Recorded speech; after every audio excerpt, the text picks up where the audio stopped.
everyone. This is the first healthcare financing and expenditures poster session at this IHEA. My name is Aparna Somanathan. I work for the World Bank, and I will be your moderator today. So the format of this session, today's session is as follows. We have about 10 poster presentations altogether. You will each have 2 minutes to make a very brief presentation of your poster. And once all of the presentations are over, we will have discussions. So we have a rich and diverse set of papers from across the world, which should get started. First, we will have about 8 to 10 posters on a range of topics related to coverage and financial protection. The majority of them are specific country analysis. We will then have a few posters on health expenditure analysis, and last of all, a methodological one on assessing the socioeconomic impacts of cancer. So if we can get started, Lorraine Galeva with your presentation on financing UHC amidst the pandemic. Thank you. If you can share your screen as well. All right, hang on.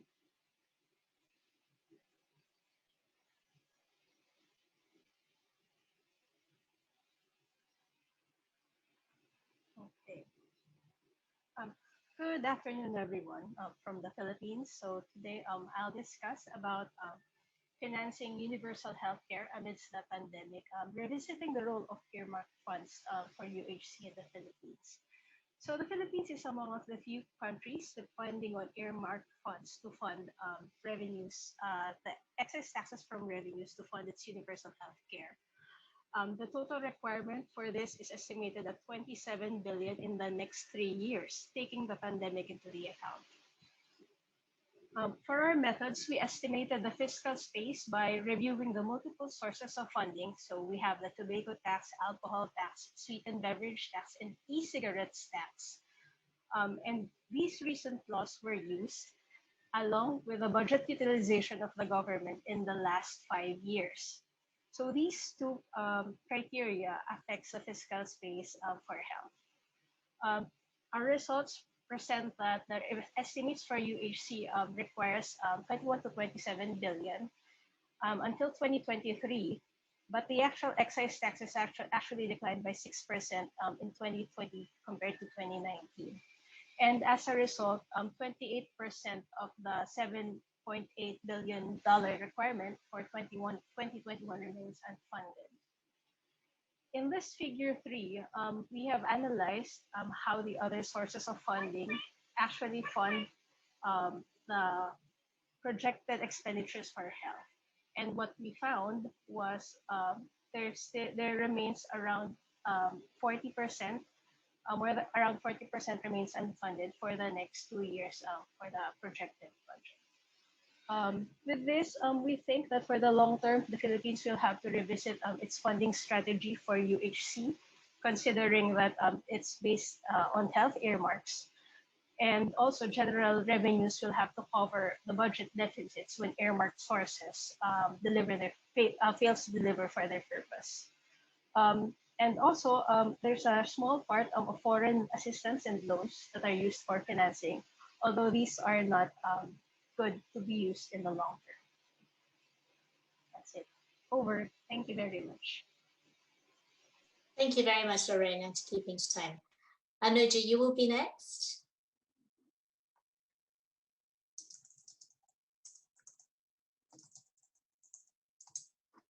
If you can share your screen and start. Sorry, excuse me, was it me? Second? Yes, it is you. All right. Yeah, because the second presenter, I don't think is here.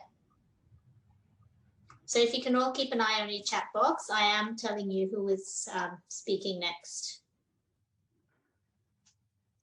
We did an analysis to assess the out-of-pocket expenditure, the burden on households, and attempted to figure out the causes and prioritize strategies. The process and the results, together with conclusions and further recommendations, are brought here in Making Financial Risk Protections Universal, Root Cause Analysis of High Out-of-Pocket Expenditure. Sri Lanka's homegrown financing system consists of two main sources of health financing, government revenue and private spending. Although government allocations for health services increased in current terms over the year, it has remained low. Although the need is clear to increase public spending on health, lack of fiscal space is a constraint. In this context, the out-of-pocket expenditure is escalating.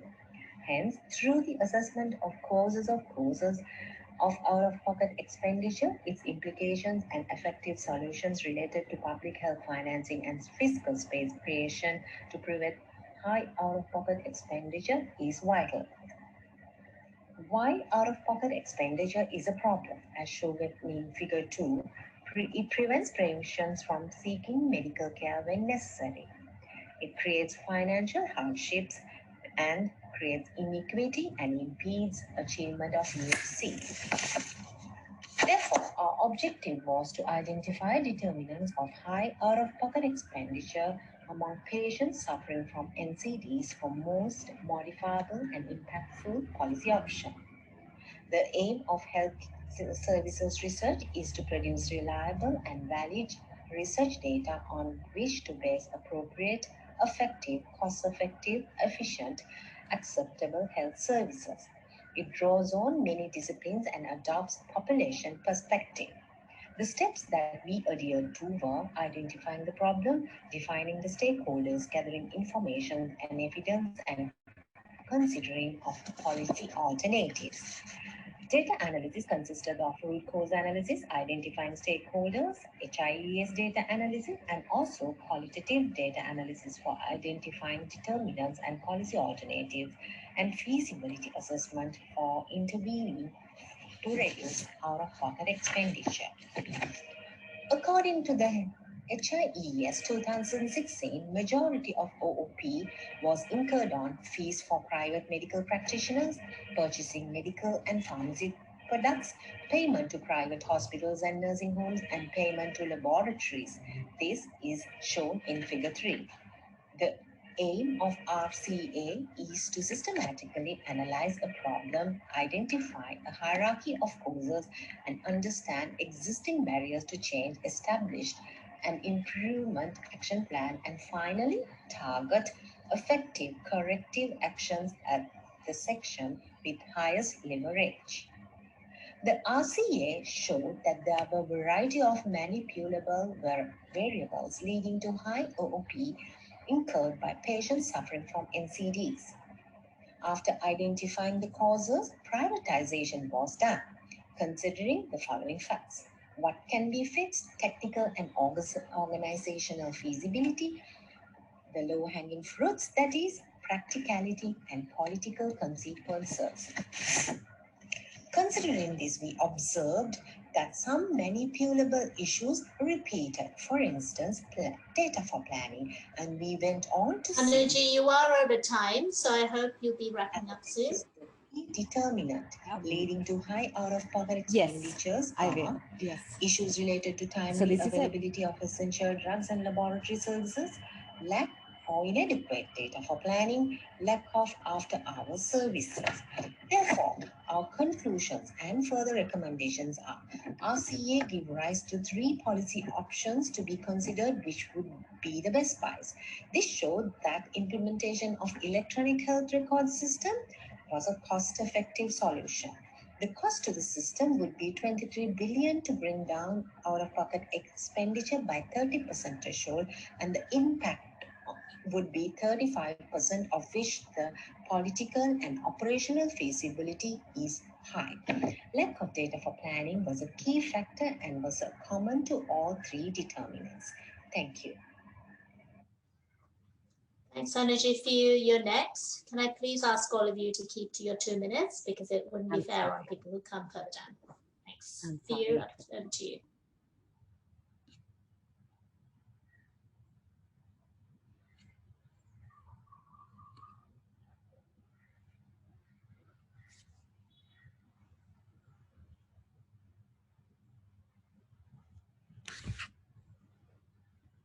Go ahead, you.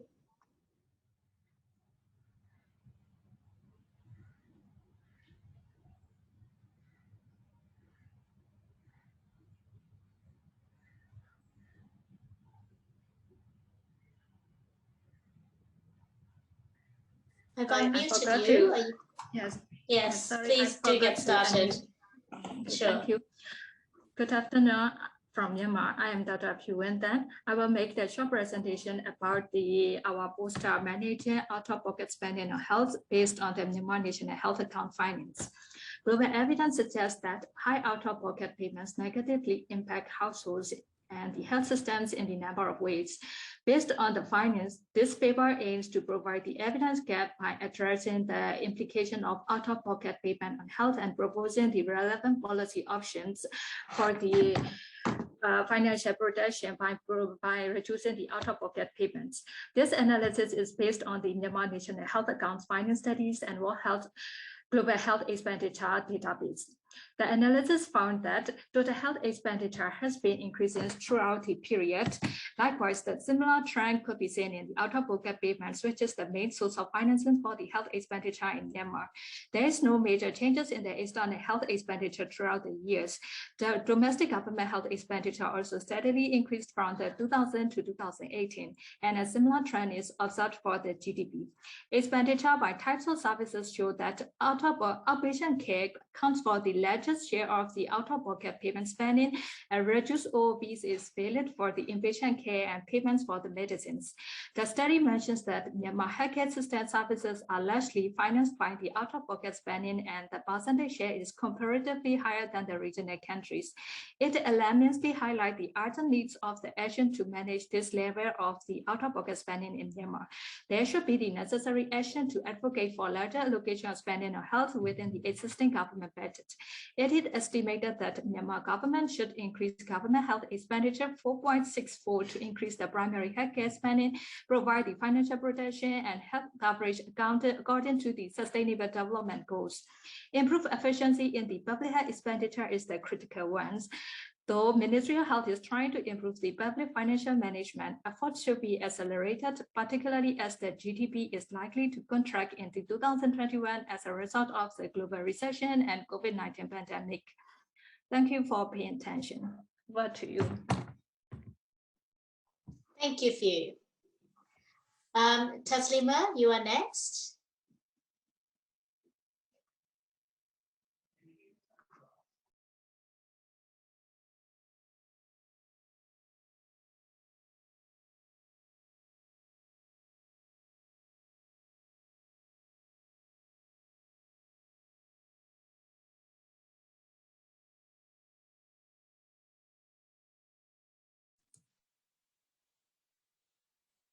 We don't hear you, Taslima.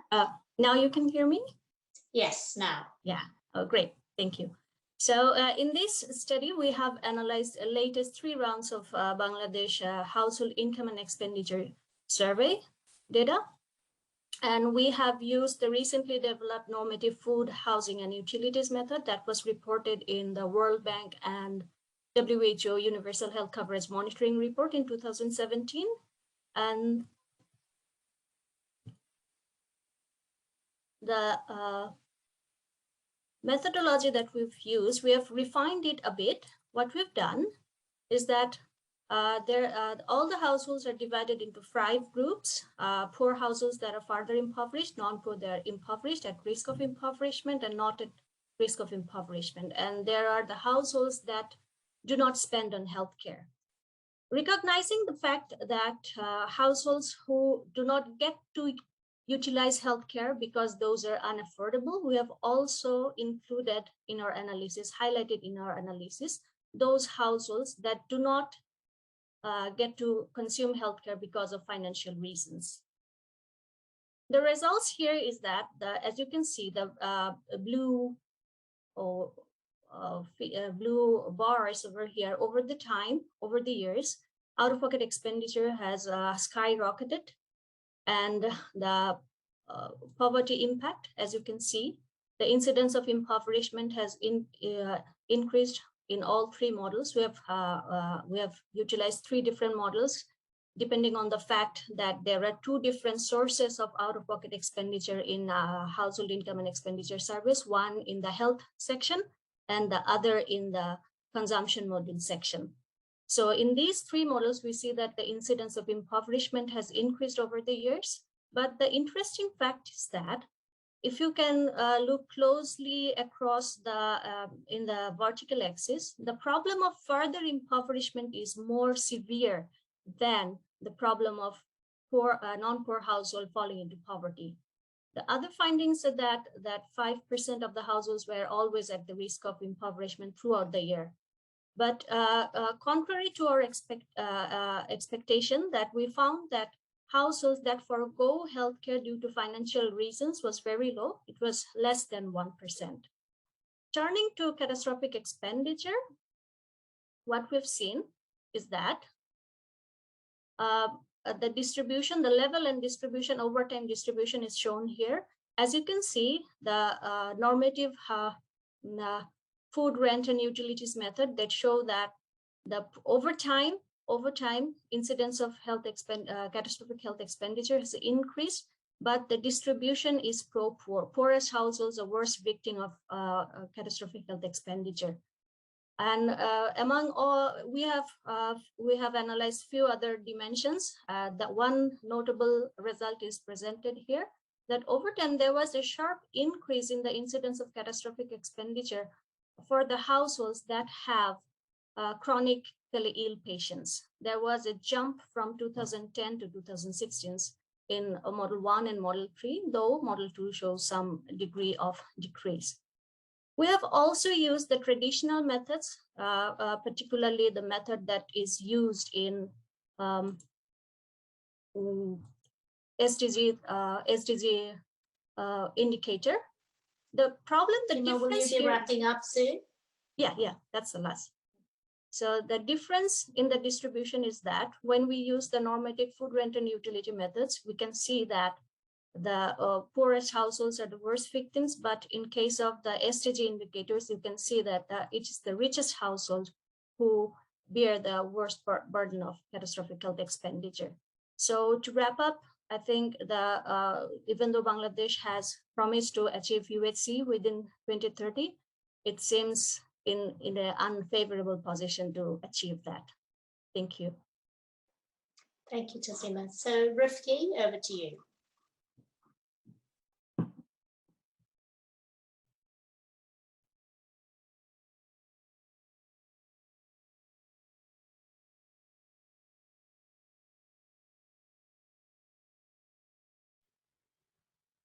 Yeah, thank you. Now I would like to present my poster regarding on the evidence of catastrophic health expenditure in the National Health Insurance Scheme in Indonesia. Indonesia has implemented National Health Insurance or Social Health Insurance Program in 2014, and now it's been 7 years since 2014. And this program aims to ensure all people of Indonesian population receive health care, financial healthcare services without financial hardship. Up to now, about 83% of Indonesian population are currently covered by the JKN or Social Health Insurance Program. But however, the out-of-pocket payment is still a major concern on this implementation. So we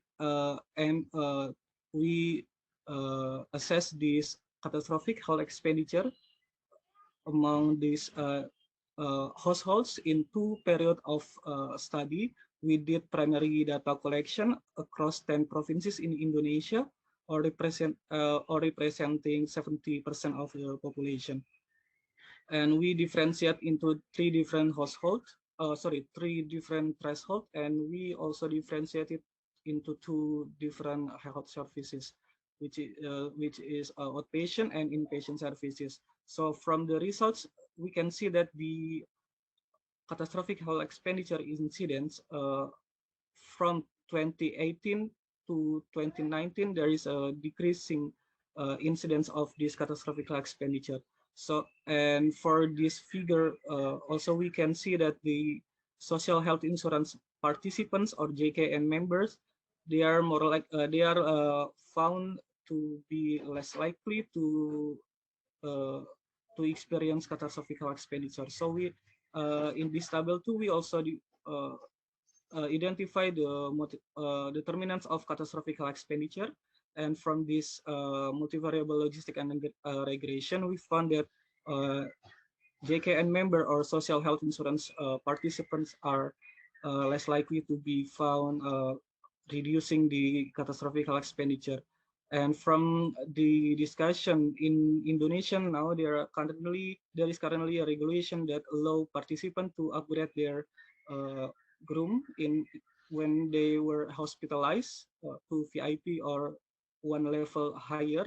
And then it is also possible that the cause of the catastrophic health expenditure is due to the balance billing. So, but we see that the private providers, the incidence of catastrophic health expenditure is higher in private providers. So we assess that this caused by the balance billing for low DRG reimbursement by this JKN program.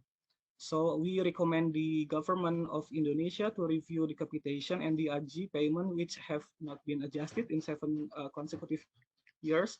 Also, we recommend government to adjust contribution and payment rates be annually as stated in the regulation.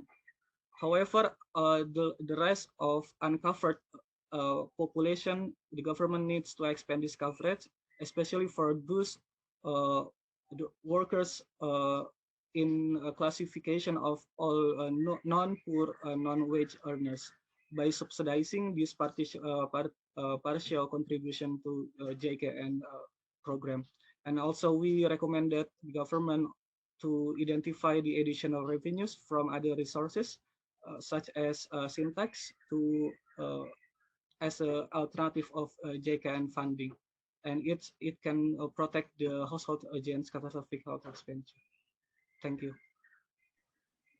Thank you, Rifki. Kratu, you're next. Thank you.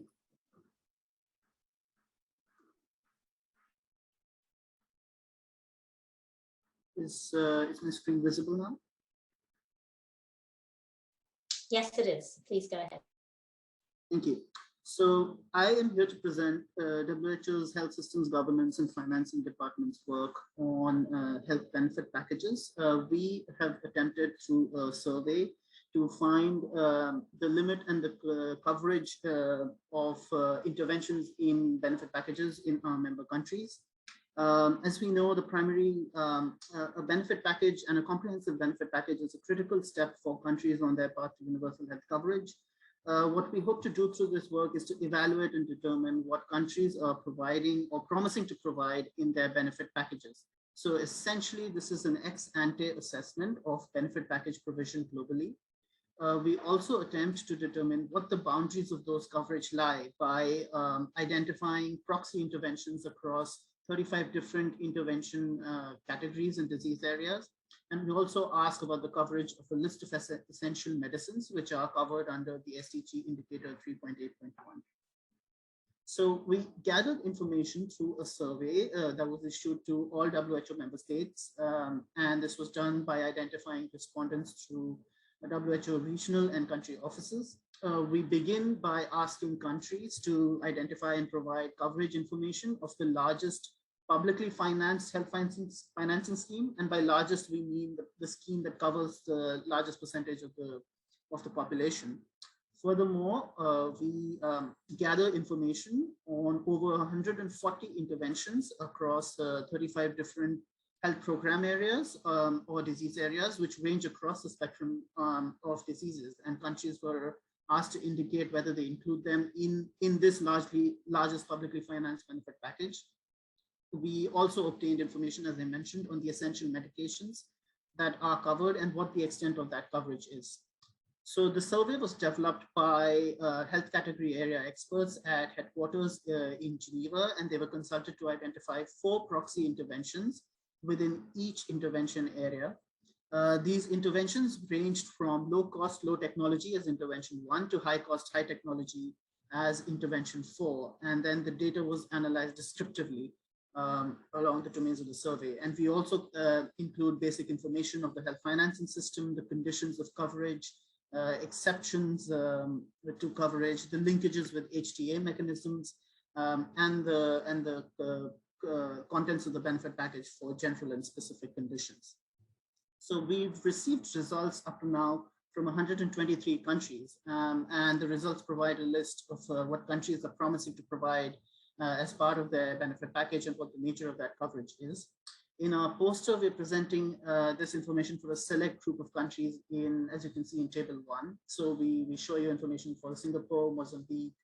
This just gives you an idea of all the different regions of the world and how varied the coverage levels are. For example, as you can see, in Mozambique, reports to cover only 60% of the population, or Nepal, which covers about 12%, but in Singapore, we have 100% population being covered.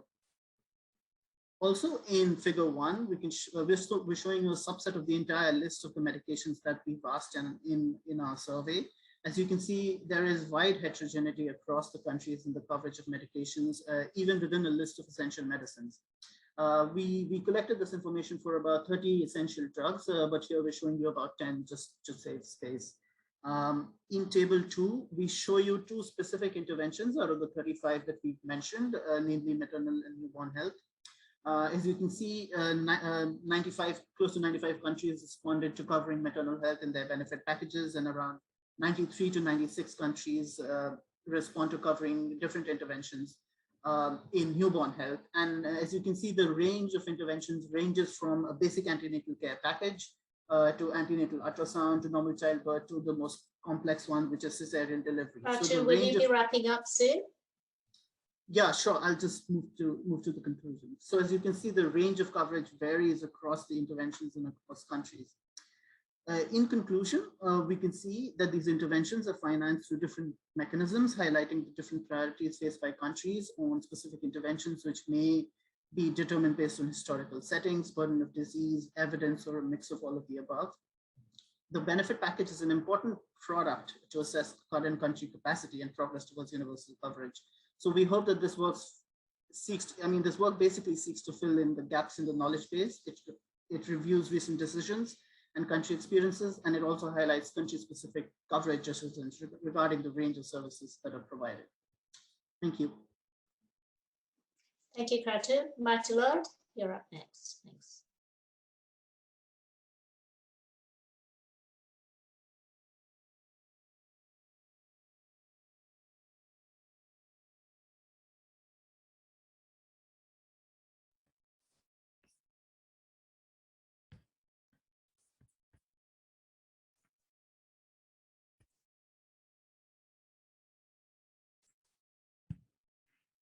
Hello, good Please morning. go ahead. Okay, my name is Marcelo Defanchi from Rival University Medical Center, the Netherlands. We did a situational analysis of financing of surgery in Sub-Saharan Africa. In Sub-Saharan Africa, over 95% of the populations do not have access to safe, timely, and affordable surgery. For this, several countries are already taking initiatives to improve access to surgery, and a common one is development and implementation of national surgical obstetrics and anesthesia plans. If the financing aspect is very crucial to the success of these policies. And of course, you also need evidence on the baseline for you to succeed in such initiatives. But there's very little known generally about the financing of surgery in this region. So we decided to do a scoping review to provide a situational analysis, because that would also allow us collate all the current knowledge, all the available evidence on the subject, so that countries, policymakers from different countries can benefit from this collation, from this exercise in their own individual engagements. And at the end of the scoping review exercise, we actually had 149 articles, and realized that the bulk of them were the bulk of them were related to financial protection. And then in terms of the situation of financing proper, well, what we found was that this financing generally, in all its domains, is still very poor in financing of surgery in Sub-Saharan Africa. If you look at mobilization, for instance, the first thing you realize is that it's resources available for surgery is very low, it's very limited, and that's because there's neglect in the policy system, in the policy agenda, there's low political prioritization of surgery, and therefore the resources attracted to it or allocated to it is poor. You still find out that there's a lot of attention to, let's say, infectious diseases. Think about HIV, TB, malaria. Even though there's evidence that the burden of surgical disease is actually more than the burden of the three main infectious diseases combined together. If you look at the pooling function, if you look at the financial protection mechanism for surgical patients, it's also very poor. And what you notice is that patients face high risks of catastrophic and improvisation expenditure. And then a key message is that even it's not just enough to even provide free services, because we saw that even where we have free care policies or health insurance schemes, these were still not enough to protect the patients from impoverishment or catastrophes, because some people are even too poor to access free care because of the other factors, other costs, indirect costs like transportation. Now, if you look at the purchasing function, you also realize that there's been very poor attention to this. It's been barely studied. But the important finding there is that performance-based financing shows promises. There's evidence that it could improve access to surgery and service delivery, especially at the district levels, which are actually the first point of care for most of the rural dwellers. In conclusion, our recommendation is that the governments of Sub-Saharan Africa at this point need to start prioritizing surgical services in their policy agenda, because then this will, in as much as the overall health resources are limited, at least the share of surgical care would improve. And while doing this, it's very important that they seek other ways of, excuse me, please, of expanding the overall fiscal space for health in general, and also for surgery, and earmarked financing for surgery specifically. Then policies aimed at improving surgical services should be comprehensive enough to account for the peculiarities of the region. At this point, we are recommending that the global community should consider strongly development of a dedicated financing mechanism for surgical care in the developing countries, the same way we have for infectious diseases. Thank you very much. Thank you for that. Gallo, you're up next.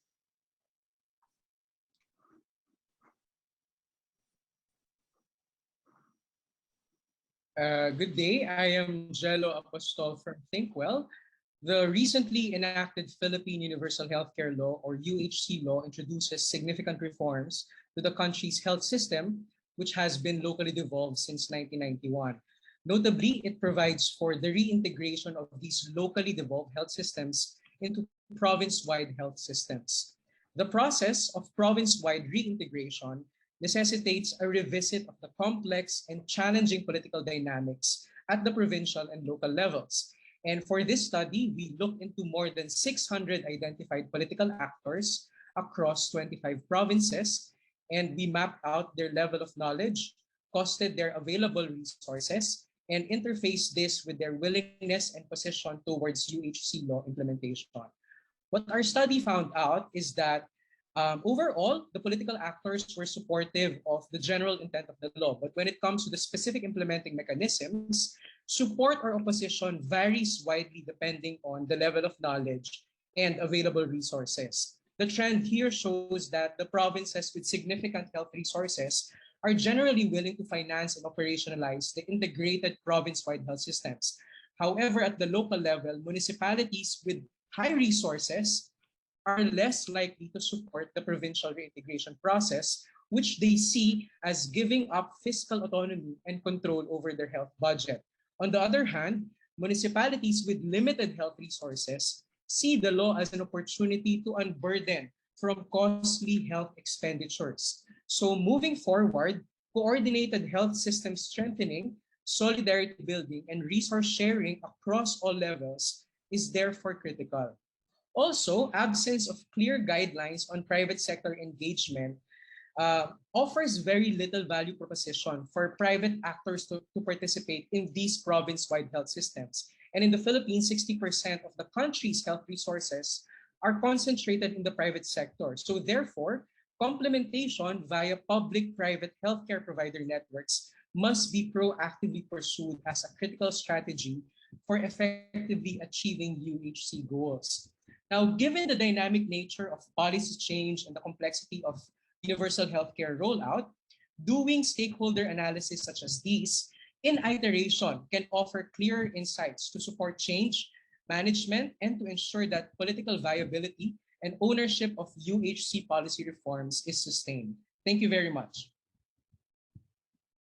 Thank you, Jello. So if Jenny, you are next.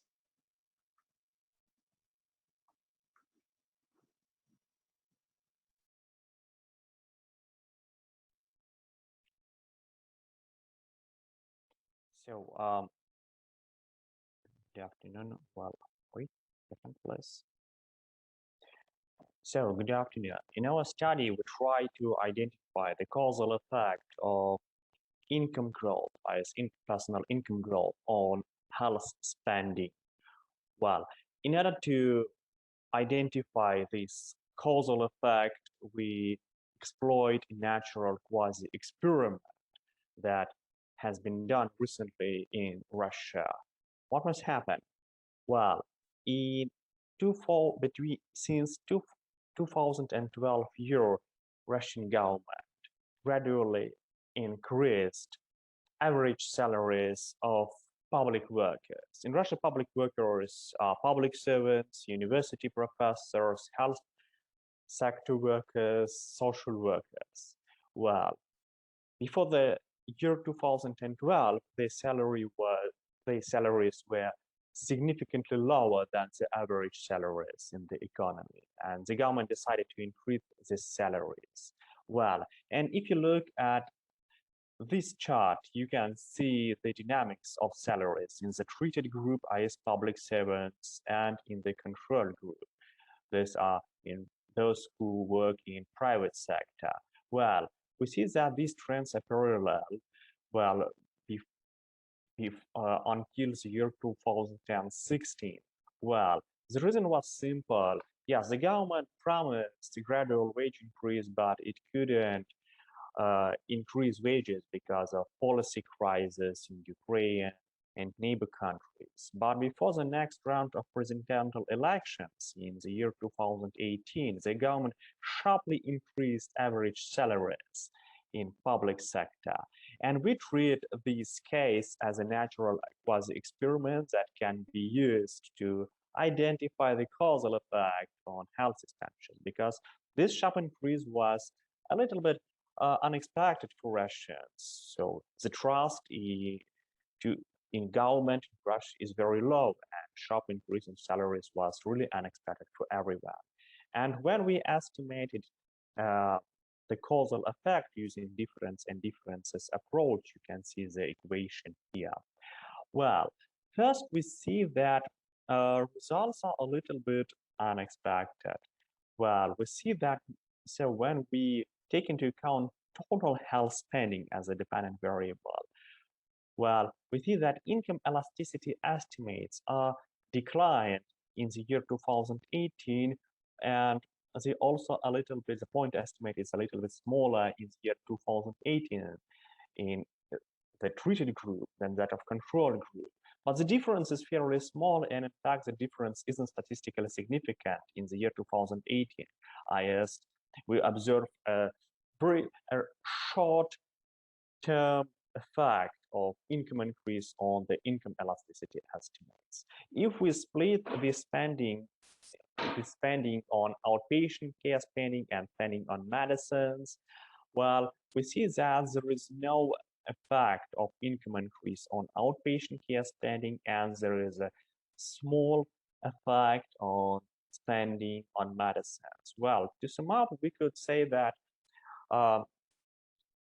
exogenous income increase probably has a small effect on health spending growth, and probably other factors like institutions or Maybe cultural factors play a greater role in predicting the dynamics of total health spending. That's it. Thank you.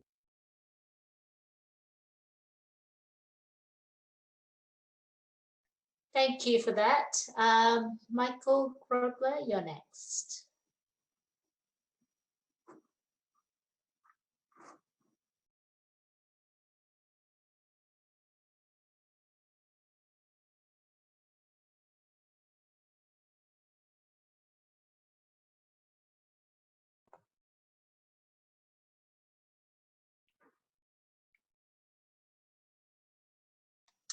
Michael, I think I see your name.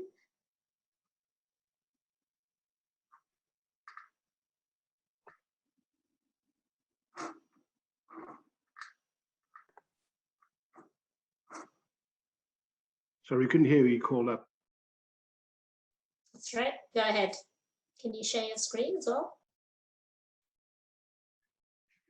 I'm sorry, I'm jumping between two presentations, so I'm not sure what the last thing you said was. I was just asking you to present, to share your screen and present. No, who are you asking to present? Michael Grobler? Mendel Grobler. Sorry, yes. It's okay, there we are, because I'm actually on a simultaneous session. I'm not sure how IHEA got that right, but I'm running two sessions right at exactly the same time. There should be a presentation that should be uploaded. You would have to share it from your computer. Okay, well then tell me which one I'm presenting. Is it long run forecast or healthcare production function? Long run forecasts. That's easy. There we go. Let's try and share that. Bear with me a few seconds. Lucky I jumped onto you. Share screen.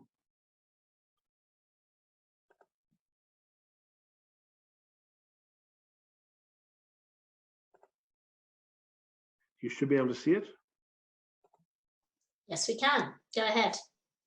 Excellent. Can you see it clearly? No, can you go into presenter mode, please? There we go. Got it. So it just takes a few seconds to go through. Right, let's try and do this, and then I have to run back to the other session and try and be two people at the same time. So I'll try and condense very quickly what I've tried to do here, because I've run about 8 different theoretical models, mathematical models, looking at healthcare consumption, healthcare demand, trying to marry them together with a range of things. This particular one looks at marrying empirical data on the US healthcare system, US healthcare consumption and as expenditure, and comparing that to GDP. The reason I chose that, because all the other countries that I have looked at use very short-term data. I managed to find 250 years worth of data, which allowed this assessment to be done. I will say that this, what we see over here is common across a whole range of markets. So let me just double check that you're seeing the right one. You are seeing forecasting healthcare expenditure, right? Yes, we are. Okay, very good. So when looking across a range of countries, every country that I've looked at follows around about a 30-year extrapolation. The US, as I said, has 250 years worth of data. And what I've tried to do is to point out the difference between short run and long run by and large. So I'm not quite following the script that you see in there, but that's available for everybody to read, the abstract itself. The chief suspects chosen here were the UK, OECD, and of course the US. And what I've done, if you look at the graph on the left, I follow a linear extrapolation over time that you see, and then compare that to the right, which is data for the 250-year period. And contrast when you're looking at 30 or 40 years, where every curve you look at looks linear and all extrapolations are linear. And I'll say without a shadow of doubt that every country I have looked at, every forecaster that looks at forward healthcare consumption proportion of GDP does a linear extrapolation. There are no exceptions. The only exception that I've seen has been this data that I presented in the US.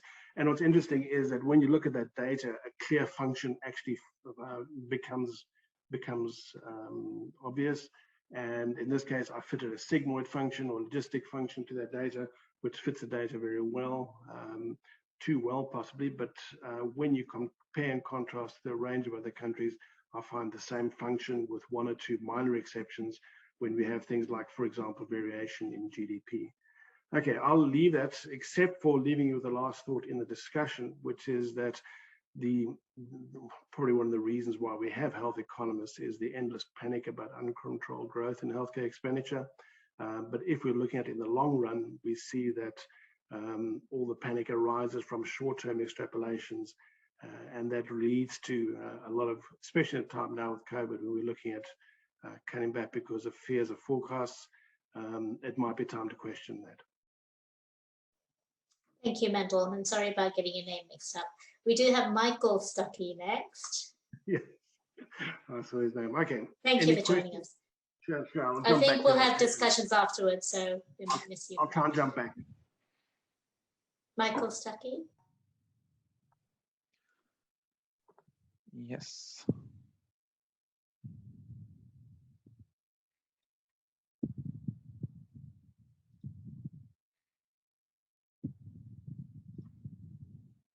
Do you see my screen?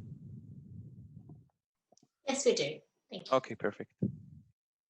So I'm going to talk about our study in which we decomposed outpatient healthcare spending in the mandatory health insurance in Switzerland. Switzerland has one of the highest healthcare spending to GDP ratios in the world, and expenditures are still rising. Surprisingly little is known about what this money is actually spent on, because there's currently no diagnostic coding in outpatient care in Switzerland. We used insurance claims data, and we identified diseases based on so-called clues or combination of clues in the data, which are basically services consumed that indicated a certain disease. We then assigned the spending in two steps. First, we assigned spending directly based on the clues that we used in the identification process. And then we assigned spending indirectly, the part that was still left, the residual, based on regressions. I will jump to the results directly. You see our main results in the center of the poster, which are the spending shares by disease. We use a total of 43 diseases. The top conditions were musculoskeletal diseases, followed by mental and cardiovascular diseases. The other two graphs on the poster show the spending assignment by age, this is figure 2, and by service, this is figure 3. We found heterogeneous results with respect to both of these dimensions. For example, mental diseases consumed relatively more resources in the young population, what you see in figure 2. With respect to services, we found, for example, that in radiology, about 1/3 is consumed by musculoskeletal diseases, or, for example, that for drugs, the share of neoplasms was much higher than its overall share. We think that spending decomposition by diseases enables the analysis of the structure as well as the evolution of healthcare spending over time, and can thereby contribute to the identification of cost drivers. Such spending decompositions add an important dimension to the spending breakdown by the services, service providers, financing sources that are already provided routinely by national health accounts. That's it. Thank you. Thank you. Carla, you're up next, and that will be the last presentation. So if you can think of questions, please do put them in the chat box. We can go into discussion straight afterwards. Thank you, Carla. Thank you very much for the chance to present our research here. I would like to talk a little about the socioeconomic impact of cancer in patients, particularly with regard to the terminology. We have observed that in the last 10 years have been an important increase in the number of articles in the topic, an exponential increase, particularly for articles that are based on the US, with patients of the US. And we try to analyze and bring a little bit of organization to this increase in articles, because what we first observe is the high heterogeneity in methodologies and terminology use, where the same term is used to refer to different contexts or concepts, and also the same different terms are referred to the same controls. Then it's a little bit of disorganization what we have, and that is avoiding the use of the results of these studies to improve the quality of life of those patients. Then what we did was a full systematic literature review, and we identified almost 600 articles. We organized those articles, and we went and extracted the terms that are used to refer to the topic, to the financial toxicity or the socioeconomic impact of cancer. What we observed is that the differences doesn't correspond to the methodology that the authors are using, not even correspond to the population that they are referring or to the domains that are studied, but actually what responds to these differences in terminology, you can see here, is differences in geographical regions and also differences in healthcare system. Actually, what I bring here right now is this graphics that you have, is the organization of the 25 terms that are most used in the literature, depending of the geographical regions and the healthcare system. What we observe here is referring to the sample of patients they are using. But this sample of patients is actually linked to the affiliation of the researchers that are applied these different methodologies and looking at the analysis. Then what is interesting is that the terminology used in the US are completely different than the terminology that used in other areas, especially in Europe. We then extracted only those articles that are from developed countries and look particularly at those articles, because we observed that for articles that are referring to developing countries that are more concentrating in the topic of catastrophic health expenditure, while the other articles are looking at other variables such as subjective measure, monetary measure, coping behavior, and productivity issues. Well, in conclusion, to be really quick, we believe that now there is a need of development of framework that bring a little consistency to this quantity of articles, to this heterogeneity that we find, a framework that brings consistency and also reflect the complexity of the topic. And this is the next step that we are planning for this project. The database that I mentioned that have 600 articles is going to be open access by the end of the year. And we are extracted a number of variables that will allow policymakers and also other researchers to capture the articles that they are actually looking for without this problem of which are the terms that they need to use in the search when they are looking for those articles. Yeah, that is my presentation. Thank you very much.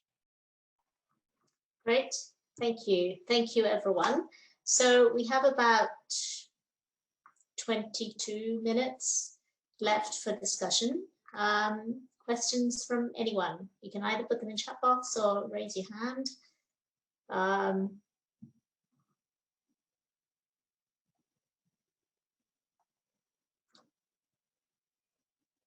Or any of the presenters, if you have questions, the others. I can see Michael's hand up. So Michael, why don't you go ahead? Well, yeah, thank you.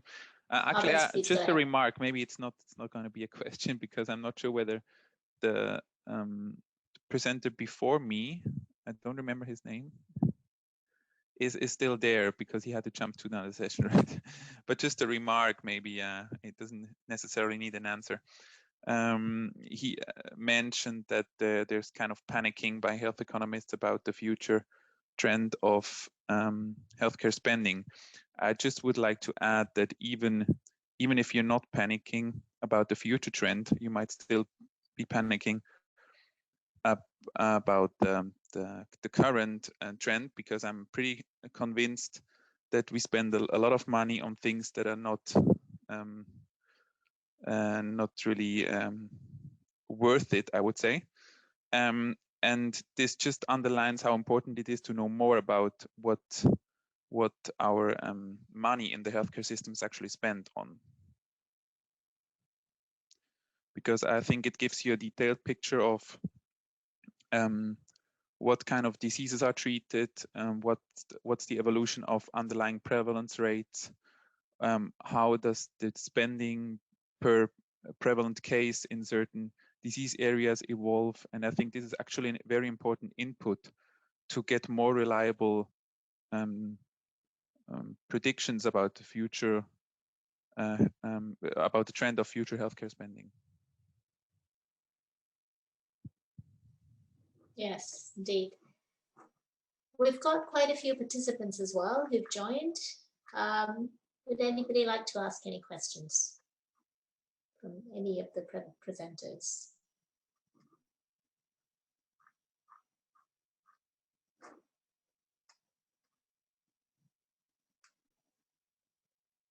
I have a question for those of you who did analysis on out-of-pocket spending and financial protection. Presumably all of the analysis that you did was pre-COVID. I mean, Lorraine, I know you were looking at implications of UHC, but the other out-of-pocket payment financial protection analysis, presumably this was pre-COVID.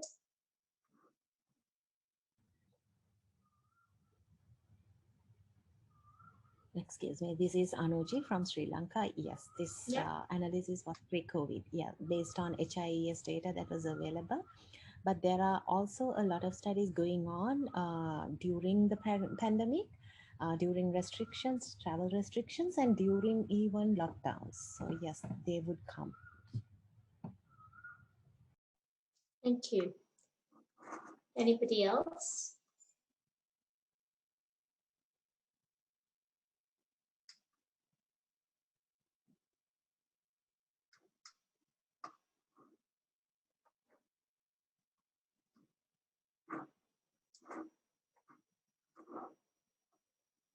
Any questions for each other?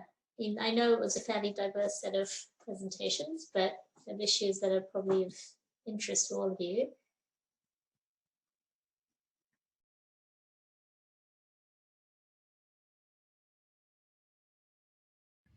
I have a question. I'm Anuji again. I have a question from Michael, who left early, who suggested that it's not a linear, that we should not be doing a linear regression because it gives us false predictions using. If not, what are his suggestions? But he's not here. No, I think he's left. Yeah.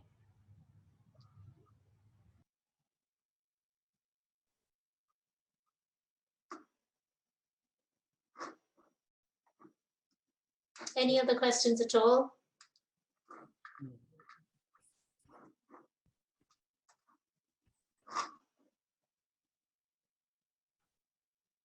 Looked like it. I just saw there is a question in the chat. Great. So I'll read it out. On the Swiss context, are there more insights on why spending is so high and what control measures are or could be in place to control costs? So I would take this as a general question, not really related to my results. I would say. So there are currently discussions about how to control the rise in healthcare spending. I guess this would be common measures in many high income countries, I assume.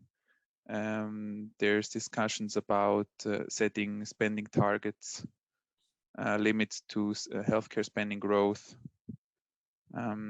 etc. Yeah.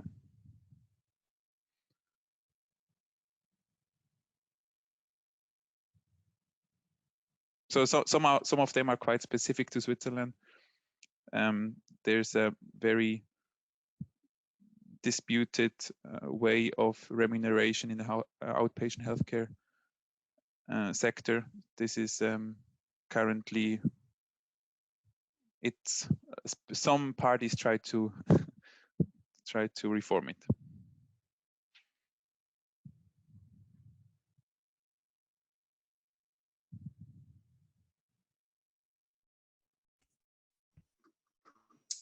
Okay, one last round of questions or comments.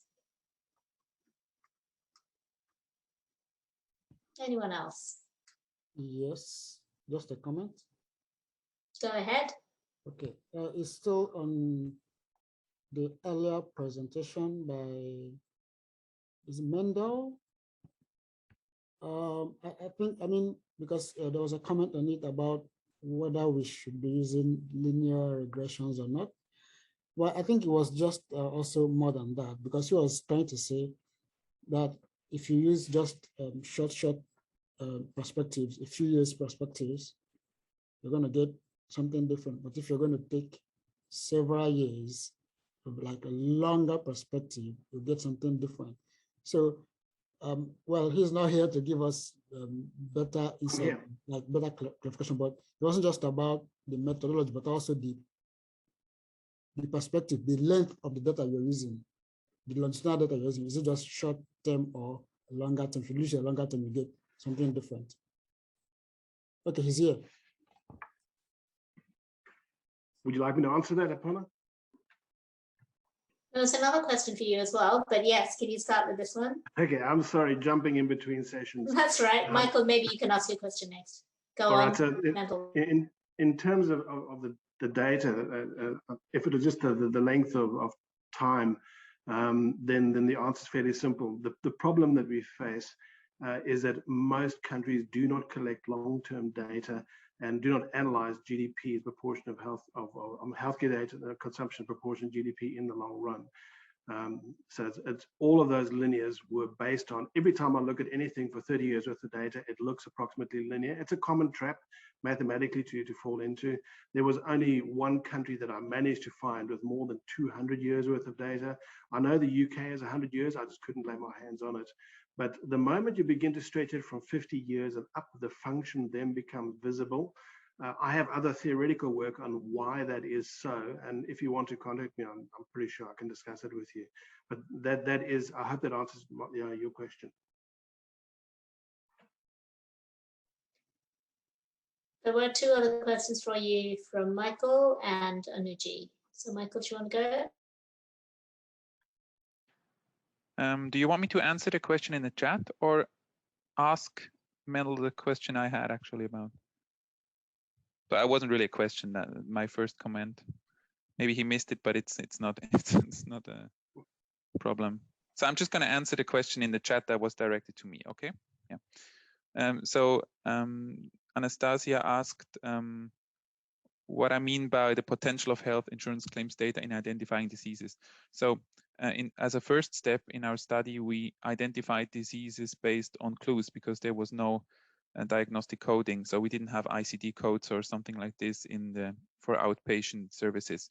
So what we did, we identified services that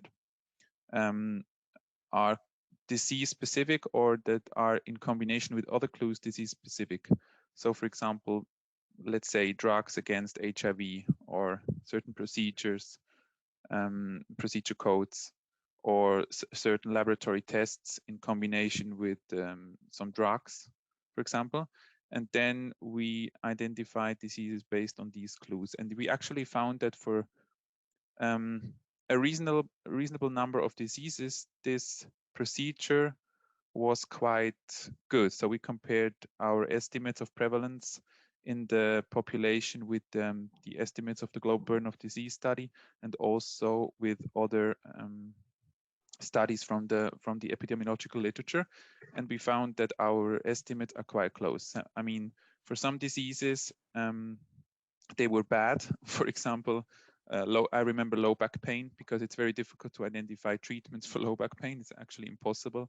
All the treatments are very unspecific, but there are also diseases where it's relatively easy to identify prevalent cases for certain types of cancer or for diabetes, for example.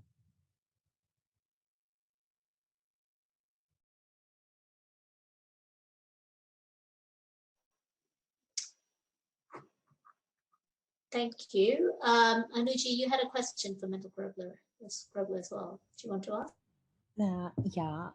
So my initial question was, so I understand that using long-term data would help the problem.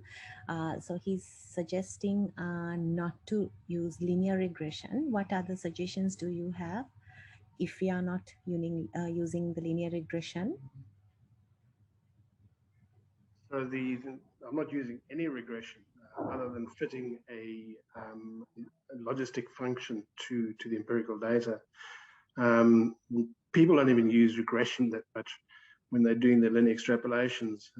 It's not even that sophisticated. So most of it is my critique and comment on the approaches that I've seen, usually by finance departments and the like within governments. So other methods, I think the bottom line of this is that it is fairly clear that there is a function that only becomes visible in the longer run.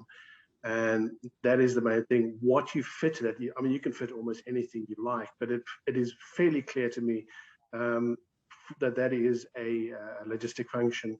It's also, I've done what I don't mention, that I mentioned briefly in the beginning. I've done a lot of theoretical work, and all the theoretical work from different angles comes up with the same function.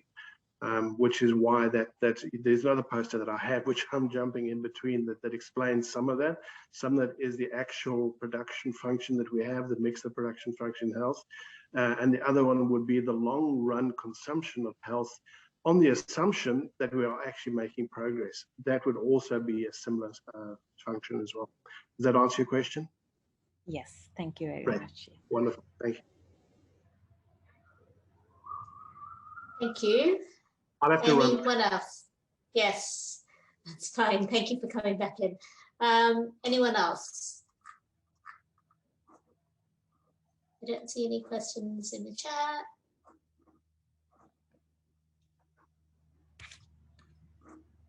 Okay, well, thank you very much, everyone. It was a really rich set of presentations from different corners of the globe. Thank you very much for joining today. This is it, I think.